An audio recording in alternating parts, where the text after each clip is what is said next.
SOSG, SOSG, SOSG, standing on solid ground. Hello, this is Kim with Standing on Solid Ground. I am your host of this motivational and inspirational podcast.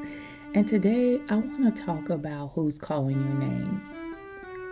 I remember in several different passages in the Word of God where God was calling certain prophets or children that He had called to do His will.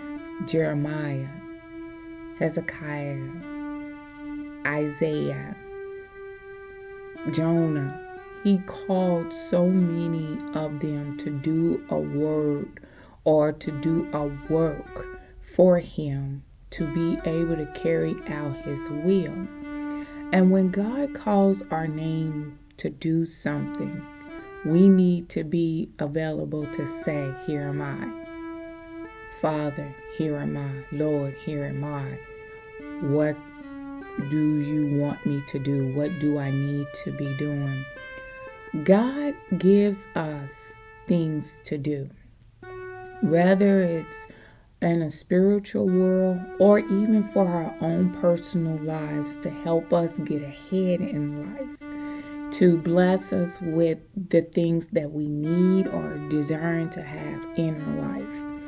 And sometimes the simplest things that God asks us to do, we can create to be the most impossible thing to fulfill. I know that many times God has spoken to my heart on several different levels to do certain things. And although there are moments where I may be hesitant, I'm not hesitant because God didn't call me or I feel like that I just heard my name by accident. But I question myself and the abilities of the things that I can do and cannot do. Or I have lack of faith in the things that is being asked of me to do. And when God asks you to do something, you just do it. It doesn't matter what you can and can't do. Just go with the flow and walk by faith. This is what walking by faith is all about. It is not about just knowing what you already know. It's easy to do the things that you already know how to do. But when God gives us challenges of things that we don't know how to do, that's when we're stepping out of the boat, so to speak, and standing on the waters with Christ. Because at that point, He is showing us what we need to do and how to do it. God is not going to give us something without instructions. You know how there are games now that are out here that all it comes with is a disc. Nowadays, you can just download the games and it comes without instructions.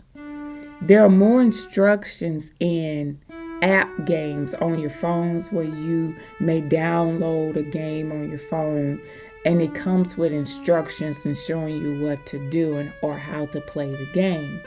But when these game systems, earlier on when my son was about 8 or 9 years old, it used to be instructions in the games. Nowadays, you just pop it in and you figure it out on your own. Well, God is not like that. He's not going to give you a job to do and say, okay, go figure it out. He already has a plan. The one thing that we need to start doing is doing whatever He asks us to do. It's like if He told you, go bake a cake. And you say, Lord, I don't know how to bake a cake. I don't even know how to cook. And He said, go bake a cake. The first thing that we need to do is say, okay, Lord. The second thing we need to do is get in the kitchen and try to figure it out. Now, God will already have the instructions mapped out for us. All we have to do is step out of the boat on the waters and be in faith. Not worry about what we can't do. Not worry about if it's going to come out right. The fact is, you can burn it up. The point God is trying to make is being obedient. That's where it all stems, your obedience. If he asks you to get up and bake a cake and you know that you have no idea how to bake a cake, you'll be good to turn on the oven. And I do know sometimes I've heard stories about that they didn't even know how to boil water. But the point is the action of faith. Going in and doing what he asks you to do. And then the key factor is this. We have to be quiet so we can hear his voice. Like I explained to you before, it is a still small voice that God speaks to us through. He doesn't yell. He doesn't scream. He doesn't holler. He speaks in a low voice. And I often told you in previous episodes, a person will have to be quiet if you whisper. They can't hear what you're saying if you don't be quiet. You have to be quiet in order to hear. And that is the key. We need to be quiet so God can speak to us and not be mumbling it under our breath. I don't know how to do this. I don't know why God asked me to. You can't hear him if you're talking. And we need to learn how to hear his voice. So when he calls our name, it's not often time to call us because it's our last days on the earth. He calls our name because he have a job for us to do. And when we hear his voice, we say, yes, Lord, I hear you. Here am I. And when you say, here am I, he gives you instructions. And when he gives you instructions, don't be combative towards God. Don't have an attitude, well, this is not what I wanted to do. I didn't want to do that. I wanted to do this. Why is God asking me to do that? Don't be combative. Your blessing is in behind what he asked you to do. Whether you wanted to do that or not. Whether you feel like you can or not. That's not the point. The point is your obedience. To follow through on what God has asked you to do. Now, in doing so, God is going to see your faithfulness and your diligence. Not by your hands, but in your heart. God is going to listen to your heart. Because your heart speaks many things. It speaks things that not even the closest person can understand or can hear. God knows your hearts to the depths of your soul. And if you do what he asks you to do with a cheerful heart and with a humble spirit, the blessings that come out of it in the latter months will be tremendous. But if you do it grudgingly, you do it out of obedience, but you don't do it with a cheerful heart, you'll get a blessing, but it won't be at the significance of a person with a cheerful heart. Because God is not going to not bless you. He is not going to step away and say, well, I'm not going to give him anything. No, he's not going to do that. But instead of being able to bless you, let's just say that you're asking God for a car. And let's just say that you are wanting a certain brand or a certain color. or a certain style. Instead of God giving it to you brand new, He may give you a used one. And the used one could be in very outstanding condition. There's nothing wrong with buying a used car. I bought 2 used cars. So it's nothing wrong with it. But your obedience can bless you to have a new car with a cheerful heart. So you may get the make and the model, but you may not get the year that you want. And then you wonder why. And then when people point it out to you, maybe through a conversation, it could be through Bible study or Sunday school, it could be even through a sermon, that God points it out. The reason why I didn't give you the year that you want was because you didn't have a cheerful heart.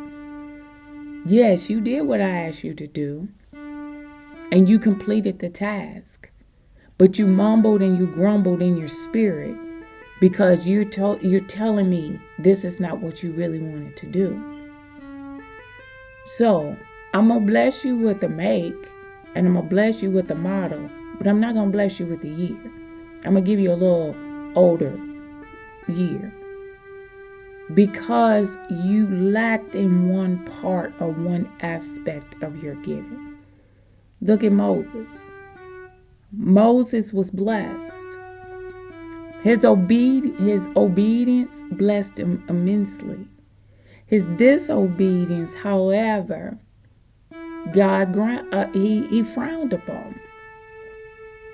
Now, he continued to bless Moses even up until the day he died.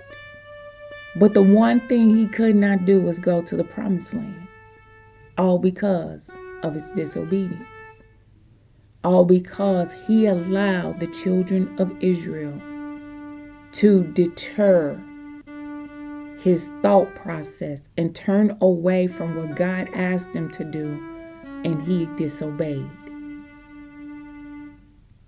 I'm not going to tell you that God won't bless you, but He won't bless you completely. And as I said, we can look at Moses and see that he was blessed.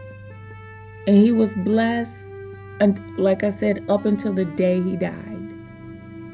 But the one thing he could not do was go over to the promised land. And I know that that probably broke his heart. That probably disgruntled his heart and dampened his spirits. But these are the consequences that we pay when we don't do things 100% as God asks us to do. Now, when God calls your name, be willing, be ready, be quiet. Listen to His instructions. We all have that mindset that God is going to come with a mighty voice and He's going to yell at us. No, He's going to come to us with a still small voice. Now, those that are deaf in Christ, yeah, those are the ones He's going to yell at. Those that didn't believe in Him. Those that didn't receive His Son. Those are the ones that when He raises His voice, He's got to yell because they're deaf. They're deaf in hearing what God has to say. They're deaf in the spirit. But those that are alive in the spirit, He don't have to yell. All you have to do is give God your attention and listen. When God calls your name, be ready. Be ready for whatever instructions He has for you. Because if you're not ready, He's going to give it to someone else. And then when that someone else is being blessed with something that God had intended for you to have, the only person you need to be mad at is yourself. You can't be mad at God. You can't even be mad at the other person because they were willing. Listen for the voice of God calling your name. This is my thought of the day, and I know I didn't start that out as my thought of the day, but this is my thought of the day. When God calls your name, hearken to his voice, because he has a job for you to do. This is Kim with Standing on Solid Ground. You have yourself a wonderful and blessed day.